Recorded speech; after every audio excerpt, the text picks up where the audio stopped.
invitarlo una vez más a que nos pongamos de pie y vamos a invocar el nombre del Señor otra vez. Amén. Buen Dios y Padre, vamos a abrir tu santa palabra. Y al abrirla, estamos suplicándote que tú vengas y que nos dé sabiduría, que tú bendiga las mentes, los oídos de mis hermanos que van a escuchar, tanto los que están aquí en el templo como los que están mirando en las redes sociales. Oh Padre bueno, que tu Santo Espíritu se manifieste una vez más y que el tema que hemos traído esta mañana sirva no solamente para glorificar tu nombre, sino también para afianzarnos en este camino que hemos elegido. En el nombre de Cristo Jesús. Amén. Amén.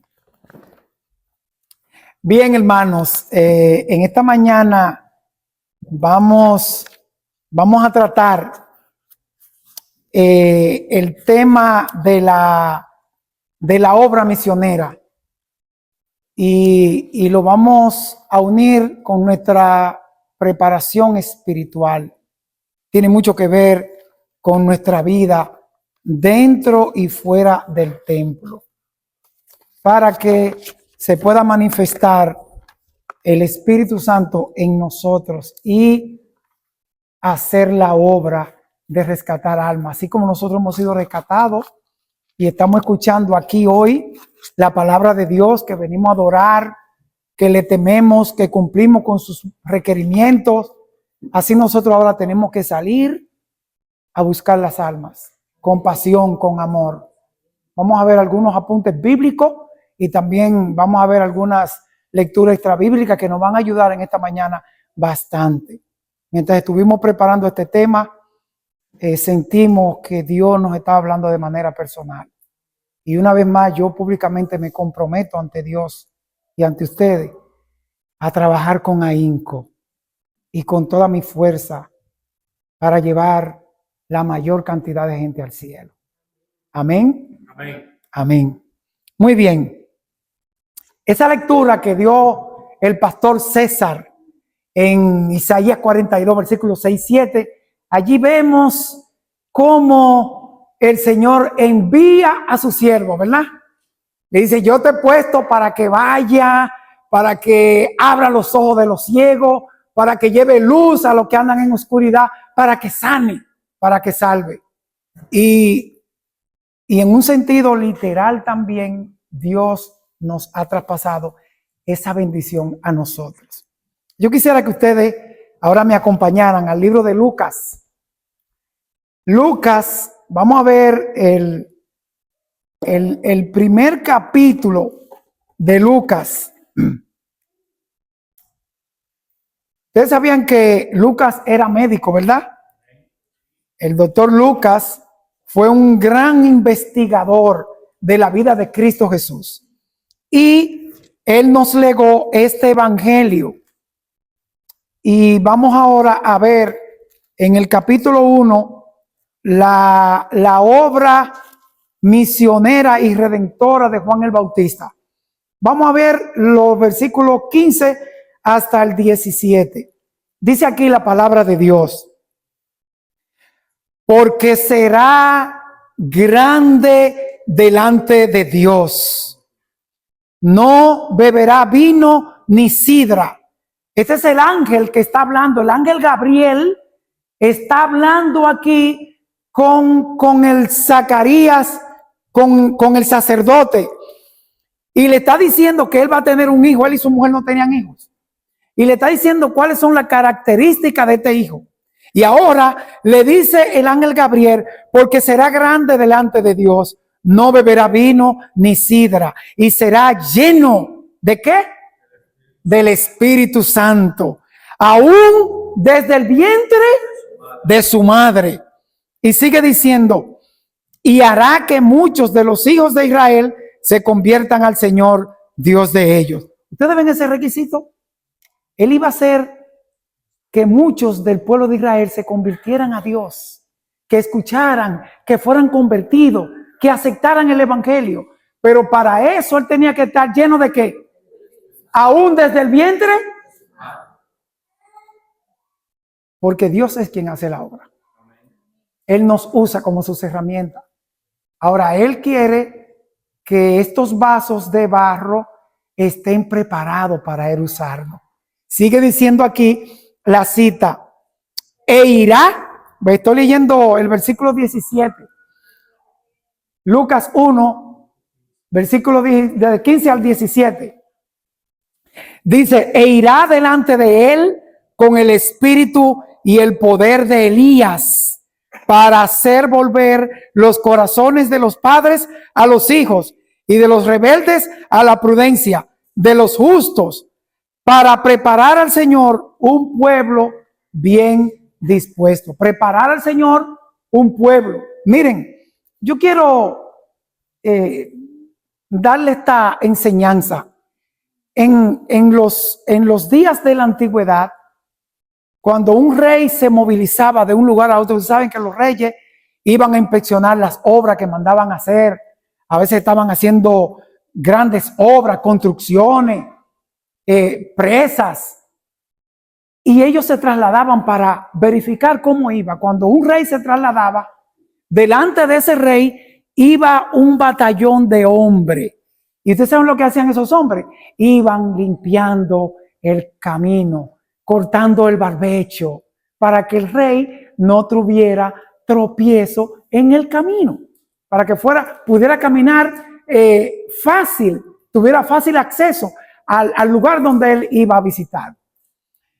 Ahora dice aquí la palabra de Dios que este niño iba a preparar, iba a ir delante de Dios para prepararle el camino, para preparar un pueblo bien dispuesto. ¿A quién es que estamos esperando nosotros? A Cristo Jesús.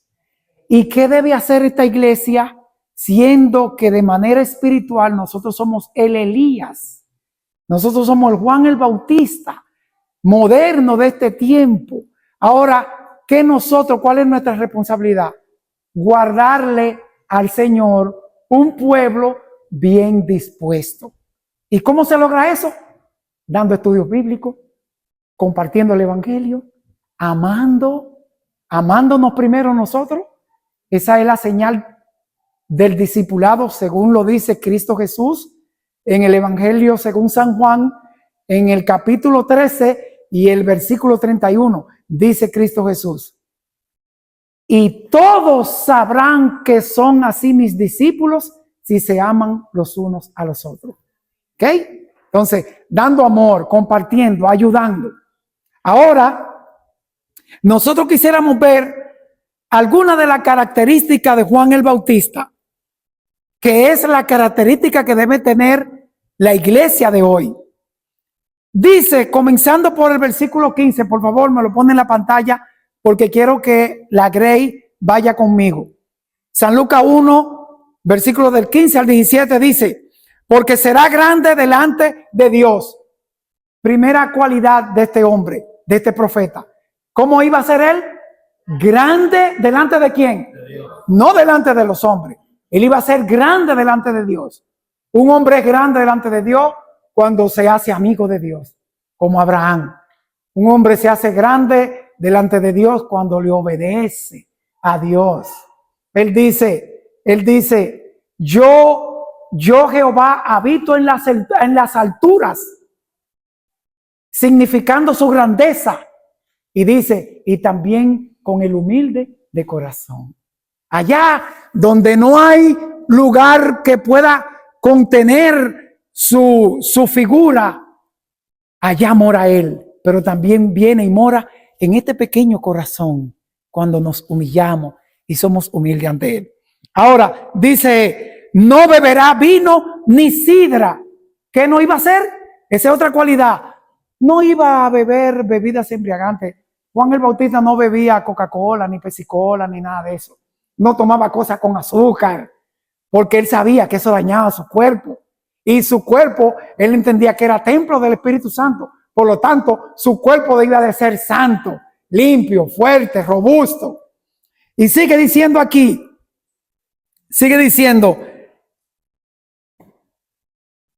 será lleno del Espíritu Santo. Otra cualidad. ¿La iglesia debe tener el Espíritu Santo? Claro que sí. Y hará que muchos de los hijos de Israel se conviertan al Señor, Dios de ellos. Esa es la cuarta cualidad de este profeta. Él tenía que hacer que ese pueblo se volviera a Dios, que él lo amara, que él lo aceptara como su Salvador. Y sigue diciendo, e irá delante de él con el espíritu y el poder de Elías. Este profeta tenía que ir delante de Cristo Jesús. ¿Haciendo qué? Preparando el pueblo, hablándole de Dios, señalándole algunas cosas que tenían que dejar. Y miren, yo quiero leerle a ustedes lo que dice el libro Palabra de Vida del Gran Maestro con relación a la predicación de Juan el Bautista. Escuchen ustedes. Dice, las palabras del predicador del desierto poseían poder. ¿Qué poseían? Poder. Él presentó su mensaje resueltamente, reprendiendo los pecados de los sacerdotes y gobernantes, instándolos a hacer las obras del reino de los cielos. Les señaló su pecaminosa falta de consideración hacia la autoridad de su padre, al rehusar hacer la obra que les había sido asignada. No transigió con el pecado y muchos abandonaron su impiedad. ¿Usted está mirando? Él predicó con poder porque estaba lleno del Espíritu Santo. Y permítanme decirle, si yo lo llamo a ustedes, a alguno, y le digo, mira, tú sabes, tú no estás haciendo esto bien hecho, usted se puede ofender. Pero cuando es Dios que nos lo dice, nosotros lo que hacemos es que nos lloramos, nos humillamos y reconocemos. Cuando el Espíritu de Dios toma a un hijo o una hija y lo llena de sí y lo lanza a predicar, usted puede hablar todo. Mire lo que dice aquí, que él le señaló los pecados a sacerdotes y a dirigentes. Y dice que por esa predicación abandonaron su impiedad.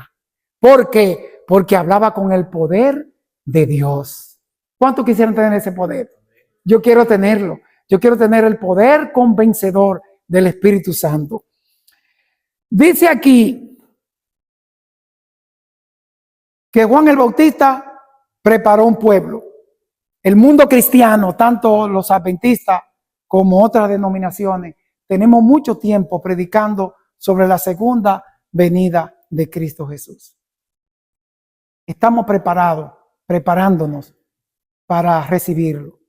Estamos preparando a otros también. ¿Por qué Cristo no ha venido? ¿Por qué no ha hecho su segunda aparición? Hay dos razones. Esa es una, hay dos razones. No hemos completado al mundo y la iglesia no está preparada tampoco. ¿Se acuerdan del diluvio? Noé predicó, preparó al pueblo para el diluvio. Y mientras él preparaba al pueblo para el diluvio, él iba preparando el arca. Y cuando el pueblo estaba preparado para el diluvio, y el arca también, vino el diluvio. El arca simboliza la iglesia.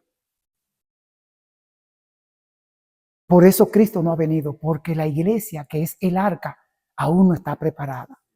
Y nosotros, como pregoneros del Señor, no hemos preparado al mundo todavía. Por eso dice en los evangelios que será predicado este evangelio para testimonio a todas las naciones. Entonces vendrá, ¿qué cosa? El fin. Entonces vendrá el fin.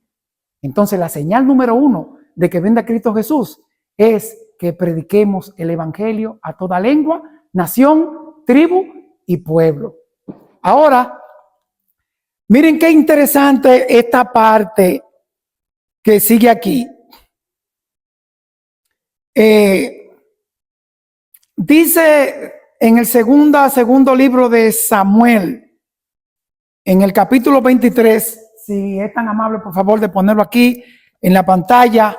Quiero que todos nosotros podamos leer. Segundo libro de Samuel, capítulo 23. Dice aquí el versículo 2. Dice: el Espíritu de Jehová ha hablado por mí. Ese es el rey David que está hablando ahí. Ya en la postrimería de sus días. Estaba ya en el lecho de muerte. Y dice él: el Espíritu de Jehová ha hablado por mí y su palabra ha estado en mi lengua. El Dios de Israel ha dicho, me habló la roca de Israel. Habló. El rey David desarrolló su ministerio guiado, lleno, dirigido y amado por el Espíritu Santo. Ahora miren qué interesante. En el libro Mensaje Selecto, tomo 3, en la página 482, dice aquí: estamos viviendo en los últimos días. ¿Estamos de acuerdo en eso?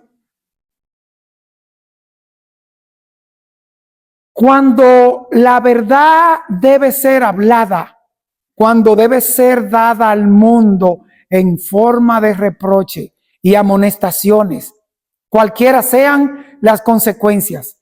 Si hay alguno que se puedan ofender y abandonar la verdad, debemos tener en cuenta que hubo personas tales también que hicieron lo mismo en los días de Cristo Jesús. Muchos se fueron. Pero permítanme decirle algo. Si alguno se va porque escucha la verdad y le molesta, ese espacio no se va a quedar vacío, porque Dios va a traer almas y van a llenar ese hueco. Pero nosotros sí tenemos que pregonar la palabra de Dios, caiga quien caiga. Dice en la segunda carta a Timoteo, el capítulo 4, vamos a ver allí desde el versículo 1 hasta el 4. Miren qué interesante cita está dando aquí la palabra de Dios. Primera carta a Timoteo, ¿verdad? Capítulo 4. Sí. Segunda carta de Timoteo. Dice aquí del versículo 1 hasta el 4. ¿Alguien lo quiere leer? Te encarezco delante de Dios y del Señor Jesucristo, que juzgará a los vivos y a los muertos.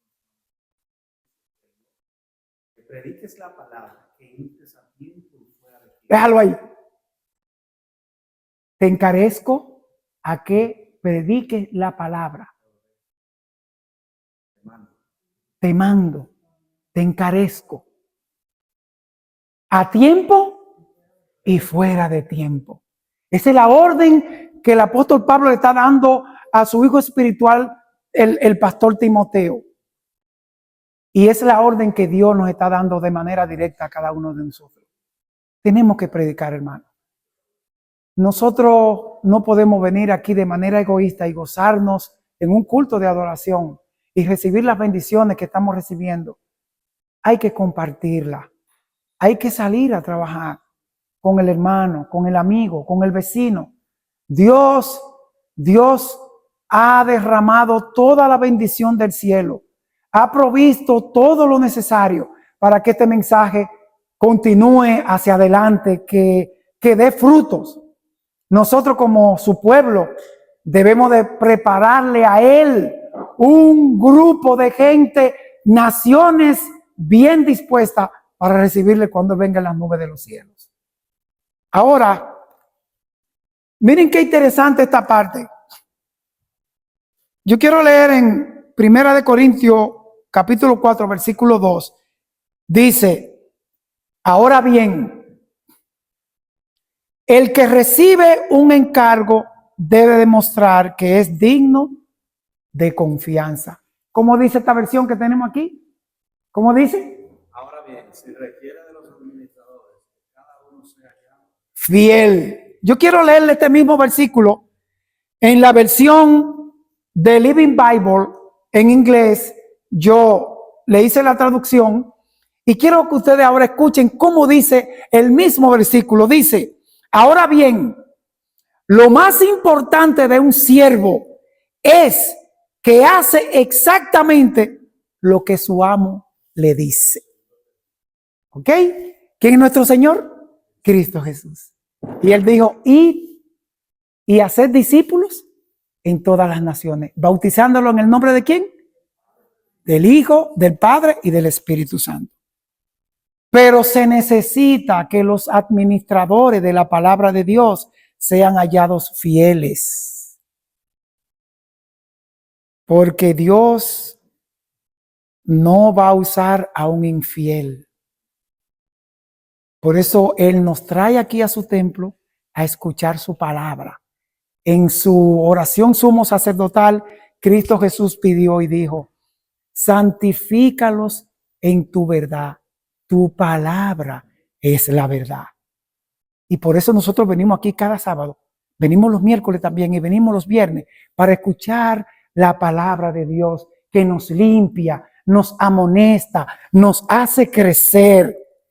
Miren ustedes cómo dice en Éxodo 4.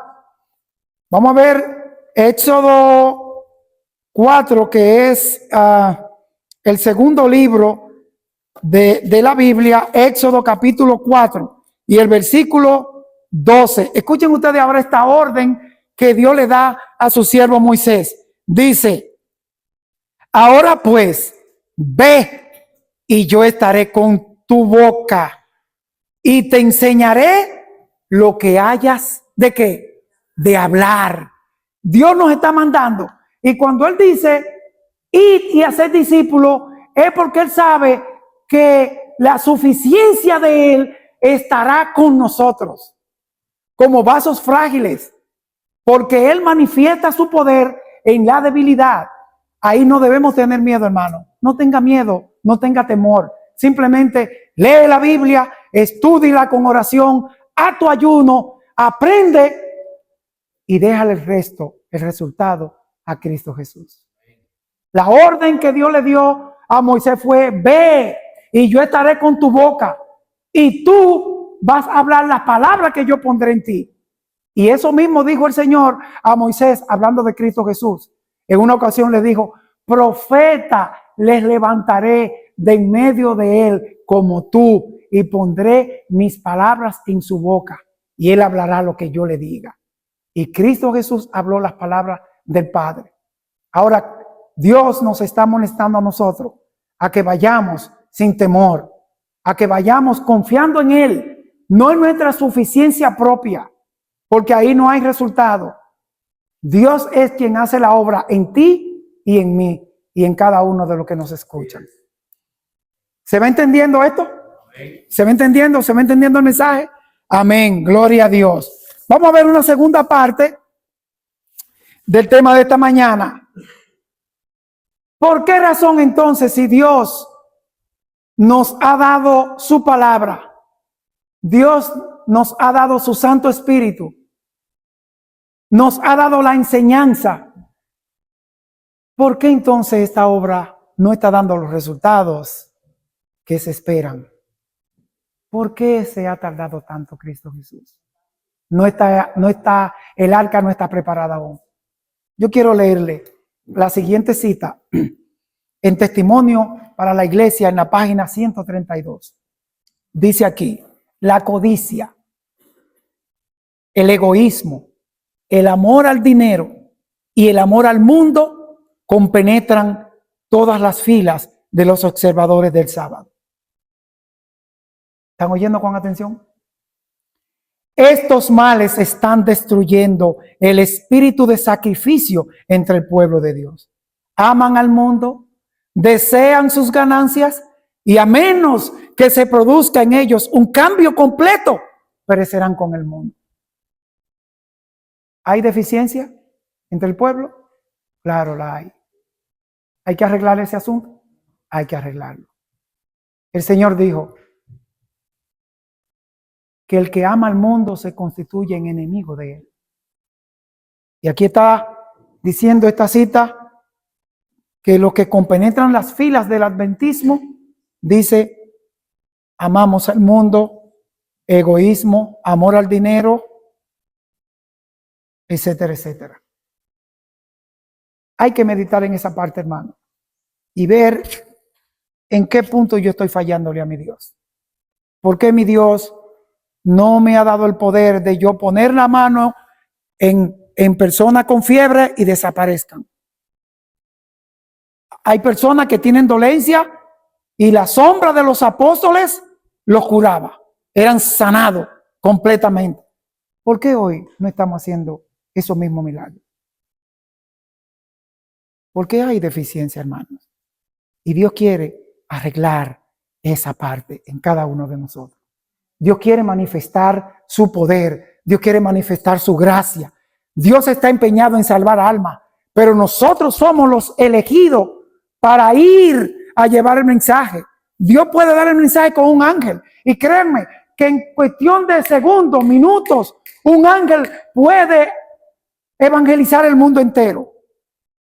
Pero a Dios le plugo darnos esa responsabilidad a nosotros, porque nos ama, porque nosotros caímos. Ahora nosotros tenemos que dar testimonio al mundo de que hemos sido levantados, de que somos santificados, de que hemos sido salvados y de que Cristo es nuestro Salvador personal. Otra parte que quiero tocar es la parte de la oración. Hermanos queridos, en nuestras programaciones de iglesia, nosotros hacemos una programación excelente, bella. Ahora mismo yo vengo de la iglesia de La Linde y estaba allí una presentación, una programación soberbia. Pero se está orando poco. Se ora muy poco en nuestro medio. Y Cristo Jesús nos dio muestra de eso. Yo quiero que nosotros veamos algunas citas bíblicas sobre la oración. Lucas 1. Lucas 1, vamos a ver de los versículos 8 al 10. Estamos trabajando con Lucas, ¿se han dado cuenta? Sí, Lucas es tremendo. Ahora, el Señor nos está mostrando algo aquí. Sí, Lucas capítulo 1, estamos leyendo desde los versículos 8 al 10. Dice aquí la palabra de Dios. Aconteció que ejerciendo Zacarías el sacerdocio delante de Dios, según el orden de su clase, conforme a la costumbre del sacerdocio, le tocó en suerte ofrecer el incienso, entrando en el santuario del Señor. Y toda la multitud del pueblo estaba afuera, ¿haciendo qué cosa? Estaban jugando dominó. Estaban viendo novelas, televisión. ¿Cómo estaban? ¿Dónde entró Cristo cuando ascendió al cielo? Entró en el santuario celestial como sumo sacerdote. Y su pueblo está aquí en la tierra. Mientras Él ministra en el santuario celestial, ¿qué debe estar haciendo el pueblo de Cristo Jesús afuera? Orando. ¿Y ustedes saben qué clase de oración era que estaba haciendo el pueblo? Mientras el sacerdote Zacarías ministraba el incienso en el santuario, estaban confesando sus pecados, estaban haciendo sus arreglos personales, estaban allí haciendo las paces uno con otro, estaban presentándose delante de Dios. Requisito imprescindible para ser perdonado, confesar. Eso estaba haciendo el pueblo mientras el sacerdote ministraba. Vamos a ver otra cita. Salmos, libro de los Salmos 51. Libro de los Salmos, capítulo 51. Vamos a ver aquí algo bien interesante. Dice el versículo 17.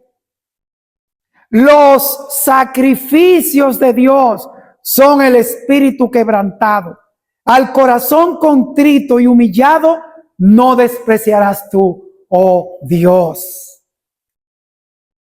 ¿Cuáles son los requisitos de Dios para agradarle? El corazón contrito y humillado. ¿Y cómo se puede contristar el corazón? En una oración. El Espíritu Santo es el agente encargado de tocar nuestra alma y convencernos de pecado primero.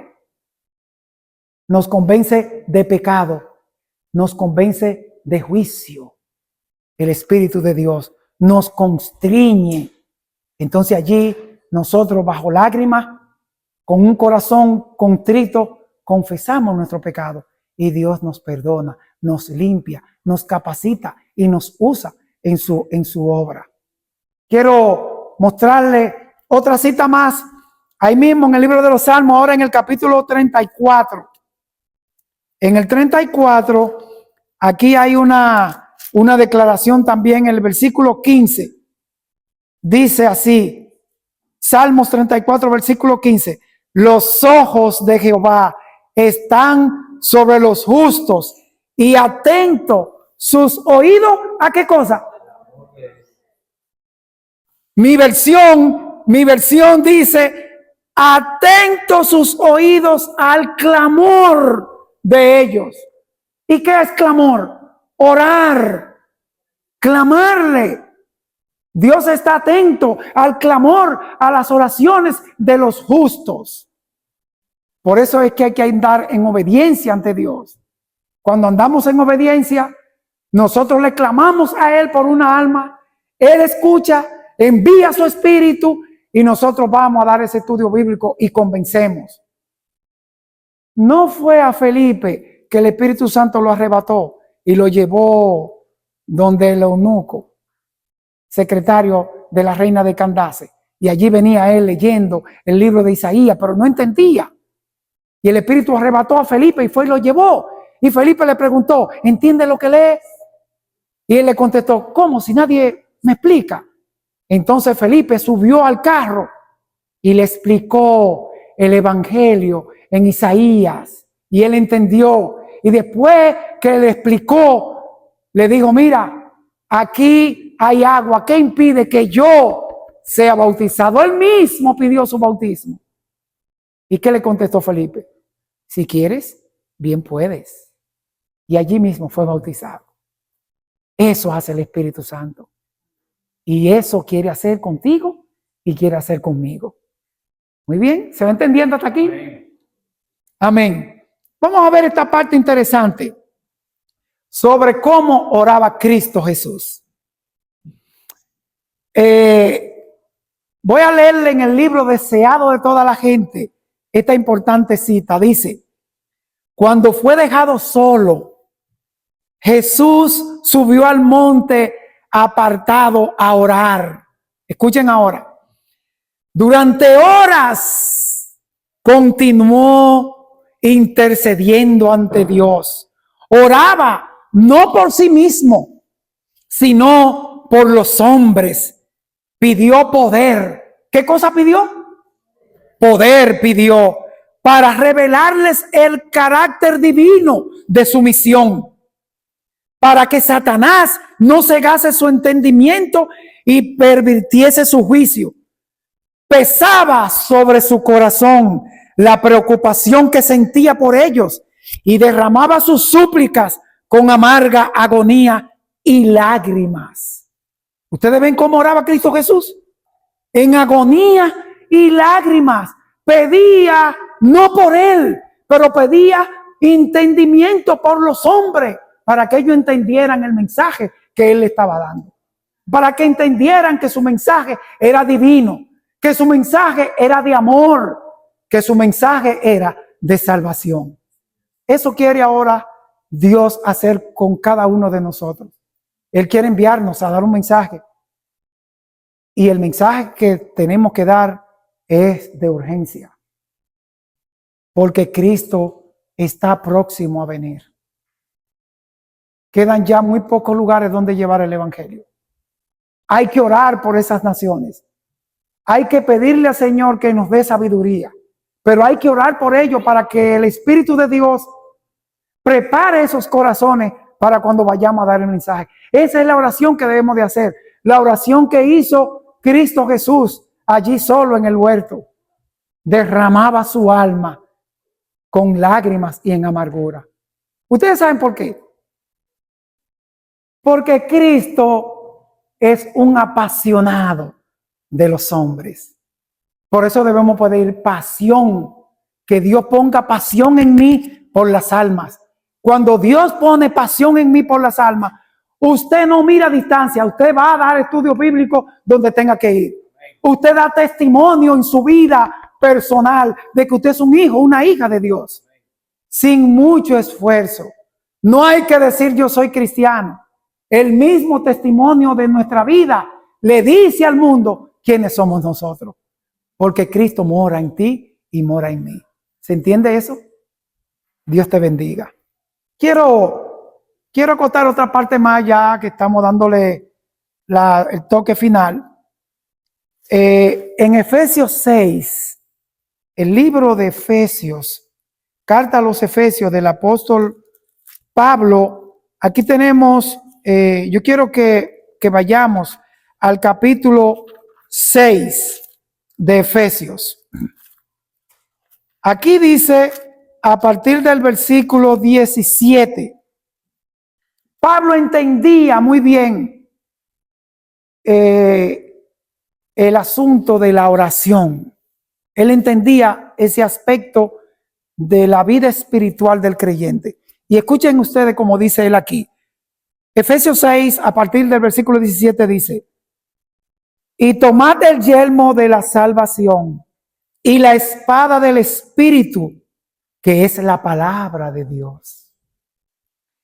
Orando en todo tiempo con toda oración y súplica en el Espíritu, y velando en ello con toda perseverancia y súplica por todos los santos. ¿Por quién tenemos que orar? Por cada uno de nosotros. Hay que derramar esas oraciones, orando, intercediendo por los problemas que tenemos cada uno, por nuestras quejas, por nuestras debilidades, para que el Señor nos fortalezca. Y miren el otro motivo por el cual Pablo pidió oración. Dice, y por mí también, a fin de que al abrir mi boca me sea dada palabra para dar a conocer con denuedo el misterio del Evangelio. ¿Ustedes están oyendo eso? Yo le pido a ustedes que oren por nosotros. Oren por Ezequiel, oren por mí, oren por César, por su mujer, que estamos envueltos en este ministerio. Y vamos a orar los unos por los otros. Necesitamos oración, porque somos humanos y tenemos debilidades. Y debemos ser asistidos con ese fuego de la oración de cada uno de ustedes. Y nosotros también oramos por ustedes. Oramos por este templo, oramos por la Grey. ¿Para qué? Para que el Señor manifieste.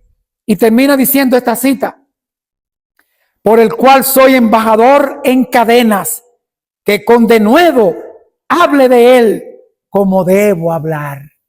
Eso pedimos nosotros. Eso le pido yo a ustedes ahora. Oren por este siervo de Dios, para que yo hable el Evangelio como debe ser hablado. Hablarlo con gracia, con palabras sazonadas con sal, para que el mundo pueda entender que este es un mensaje de salvación. Amén. Amén. Qué bueno. Segundo libro de Crónicas, capítulo 29. Allí vamos a ver algo bien interesante. Segundo libro de Crónicas, en el capítulo 29, hay que sacar cosas. Hay cositas en el corazón. Nuestro cuerpo es nuestro templo, ¿verdad? El templo del Espíritu Santo. Miren, hubo una gran reforma que hizo el rey Ezequías. Esta reforma la hizo él en su tiempo de su reinado, que fue desde el año 716 hasta el 687. Allí el rey Ezequías desarrolló su reinado en ese tiempo. Y en el primer año de su reinado, el rey Ezequías hizo una reforma porque su padre, el rey Asa, había Manasés había llenado de idolatría al pueblo de Israel. Había pecado contra Dios. Aun cuando Dios le mandó profeta tras profeta, finalmente Dios tuvo que mandarle los generales asirios y allí lo agarraron con grillete, lo pusieron en cepo en el calabozo. Finalmente este rey murió, pero su hijo, Ezequías, lo sucedió en el trono. Y en su primer año, el templo había sido abandonado, el templo de Dios. Los utensilios de la casa de Dios habían sido quebrados, habían sido profanados. Y este rey se propuso en su corazón limpiar todo eso. Y él llamó a los levitas, llamó a los sacerdotes e hizo una reunión con ellos. Y lo instó para que restablecieran el culto de nuevo y que arreglaran la casa del Señor. Y miren ustedes cómo dice el versículo 16.